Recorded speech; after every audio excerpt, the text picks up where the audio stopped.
open their training camp. They're ready to go, and obviously all eyes remain on Aaron Rodgers, and thus all ears remain on Adam Schefter, who has had this story all the way back from the very beginning on the day of the NFL draft, where this journey sort of began, and we'll see where it leads us to a week from today. Shefty, what should the fans know? What's the very latest on Rodgers a week from the start of camp? Greeny, I continue to believe that his arrival in Green Bay might just be contingent upon his departure from Green Bay. And it's a situation where the Packers have had extensive talks with Aaron Rodgers this offseason. They've offered him a contract extension. They've offered to make him the highest paid quarterback and player in football. He has not taken those things. And so the Packers report to training camp a week from today. And again, I believe that if they somehow find a way to compromise and take off time on Aaron Rodgers' deal, that perhaps that could be enough to lure him in. But it's hard for me to imagine and conceive him just showing up with the 3 years he has remaining on his deal when he has not taken any of the extensions that the Packers have offered throughout this offseason. Right. And so you continue to say that the likeliest scenario here is some sort of adjustment to the contract that shortens it and perhaps gives him the ability to become a free agent after next season. You were the first one to put this thought in my head last week, Shefty. So let me bring in Mike T and Jeff. Yeah. And Adam, I'll come right back to you. But this sort of came up on the show yesterday. And Mike T, I'll throw it to you.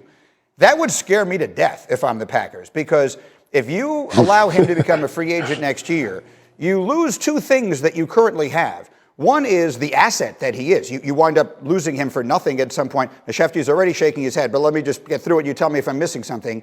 You run the risk of losing whatever it is you might get in return from him, a treasure trove of draft picks, etc. The other is you lose the ability to control where he goes next. So it's one thing if he winds up in Denver. It's another thing entirely if he can choose wherever he wants to go and he winds up in a place where he can come back and beat you on a regular basis. Shefty, let me just, am I missing something in that? Well, yeah. Again, there are various ways to do it. I don't know if they're going to allow him to become a free agent, but what they could do, for instance, and I've floated this idea before, is put a inflated roster bonus payment due on, say, the second day of the league year so that the Packers would have to trade him by then. That means that would lock in a trade possibility. It's hard for me to imagine that they'll just let him walk after a year, right? You could trade him now. You could trade him after the season. I think the bottom line to this whole thing, Greeny, is it certainly looks like if Aaron Rodgers plays this season, and that's still to be determined, this would be his final season in Green Bay if he plays this season. Now, the question is how they engineer his departure. Okay, Mike T, that all of a sudden makes a lot more sense to me. Is you put something in place, and let me hear from you, Mike, again, as the general manager in two different places during your NFL career. You put something in place that assures him you will trade him by next year, and thus you do preserve the two things I was concerned about. Right, or the other way to do it very simply would be to shorten the contract, make this the last year of the contract. At the end of the year, they can franchise him, and then, as you mentioned, Greeny, then they could sign and trade him and get the requisite compensation that they're looking for. And what's interesting, going back about a decade when we were in a similar situation, when we were at the Jets and the Packers were then trading, ironically, Brett Favre to get Aaron Rodgers on the field, they were bound and determined to make sure that he was going to be traded to an AFC team, not an NFC team. And that's why ultimately we were able to get him at the Jets, and Brett Favre didn't go to a team like Tampa Bay where he knew John Gruden. So control, if you're the Packers, is consequential, as you mentioned, one, for the compensation, but also they want to make sure that he's going to be in the AFC, not the NFC. So either a roster bonus concept or shortening the contract with the ability to franchise him at the end of the season are ways to accomplish that. Okay, so all of that makes a lot of sense to me. Jeff Saturday, let me come to you from a player's perspective. A week away from the start of camp and all of this stuff sort of hovering above it. What do you think?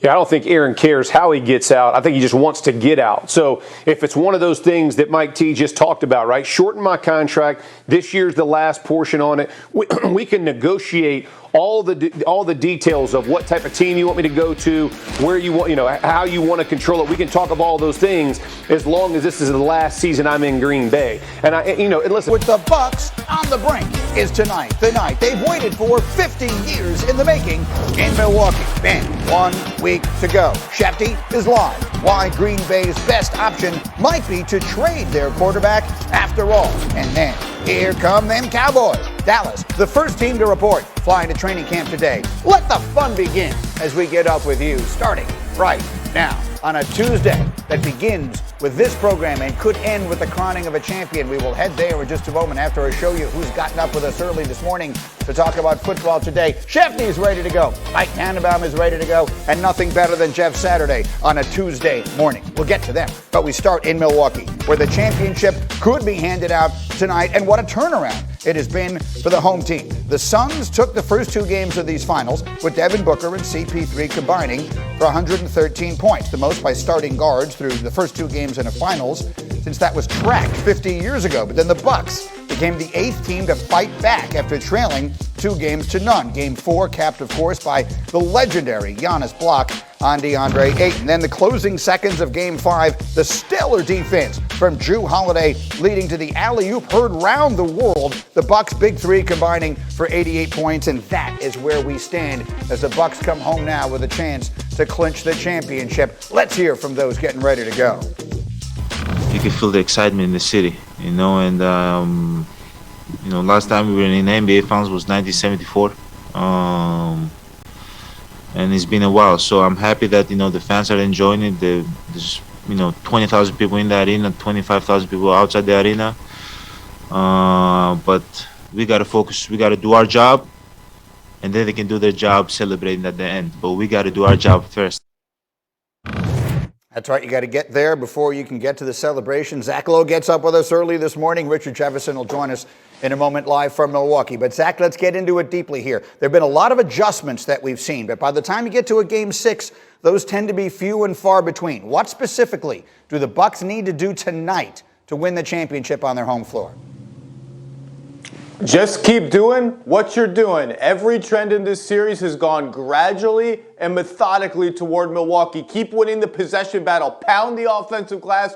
Take care of the ball. Have Jrue Holiday hound Chris Paul all over the floor to win the turnover battle. And on defense, just keep scrunching the Suns toward the mid-range. They're not getting any corner threes. They're not getting anything at the rim. They're not getting free throws. And as good as Devin Booker and Chris Paul are from the mid-range, and they are spectacular, the math is just overwhelming for Milwaukee. The Suns need to have outrageous shooting nights to have any chance to win. And if Milwaukee at home comes out and plays its game, gets its usual 32 and 15 from Giannis, which is insane to say. That's just roll it out, 32 and 15 from Giannis, and gets a good game from Middleton and a good game from Holiday, this series should be over.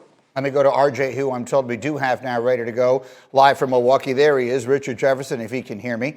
He may be frozen in that position. I'm waiting to see. No, he's not moving. So my guess is that his camera has frozen. And Zach, I will come back to you. This is the reality of doing live TV in 2021. Zach, let me come back to you. On the other side, and I just ran through it as I set up the conversation. The Suns had a 2-0 lead and looked in really good shape. Now they've dropped 3 straight. What is one thing they can do tonight to force a Game 7? I think they started to do it in Game 5. And by the way, great fourth quarter effort by the Suns. That was a championship fourth quarter, even though they couldn't get over the hump. But part of it is get going faster on offense. They tried to run off misses, and the Bucks gave them some turnovers early. Just get into your stuff early. Set the first pick with 19 or 20 on the shot clock with the Bucks backpedaling. Don't let them set their defense. Whenever they do that, they have a better chance of getting some of those good looks that they're just not getting when Milwaukee can really dig in and set its vice grip defense on them. So that's just one thing. And then let me ask you one more quick thing before we run here, and we'll get RJ a little later in the hours. We're having some technical problems with him. But Chris Paul is a first ballot Hall of Famer, for certain, and there's no debate of that, regardless of what happens tonight. But he has been struggling. Is it reasonable to say there is an enormous amount of pressure on him to play a big game tonight? Yeah, for sure. I mean, I think there's pressure on everybody on the Suns, not just Chris Paul, who, by the way, had 21 and 11 in Game 5, and everyone acted like he played some kind of stinker. And I don't think he's 100% healthy, but no one's 100% healthy at this time. He had a big fourth quarter, but for sure, there's pressure on Chris Paul to deny it and say, this doesn't matter, he's proven his legacy, all that. Sure, he's proven his legacy, but he's 36 years old. He was up 2-0 in the finals. His team was up 2-0 in the finals. It's not just Chris Paul, it's the Suns. But you're not guaranteed at this age any other chances this close at the ring. So yeah, of course there's pressure. Be interesting to watch what happens. Again, Zach Lowe, stay close. We'll get you back, and we'll get RJ going a little bit later in the hour here. So stick with us. In the meantime,